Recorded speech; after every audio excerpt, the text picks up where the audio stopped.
अस्सलामुअलैकुम वरहमतुल्लाहि वबरकातुहू।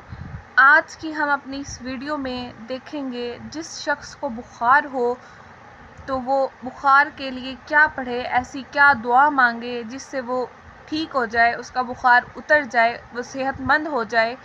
आइए देखते हैं वो कौन से कलमात हैं, वो कौन सी आयत है जिसको पढ़कर बुखार ख़त्म हो जाएगा, इंसान बीमारी से निजात हासिल कर सकता है।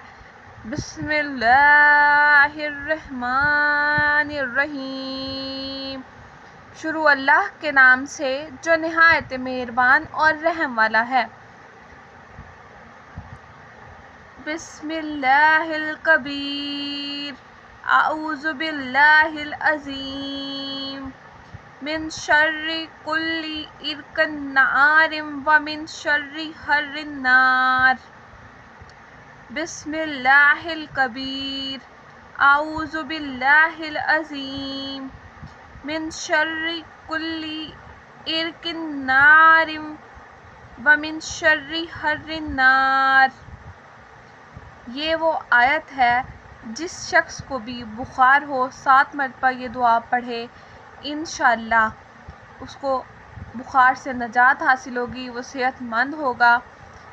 अगर मरीज़ जिसको बुखार है वो ख़ुद नहीं पढ़ सकता तो कोई दूसरा नमाजी आदमी 7 बार पढ़कर दम कर दे या पानी पर दम करके पिला दे, इंशाअल्लाह ताला बुखार उतर जाएगा। एक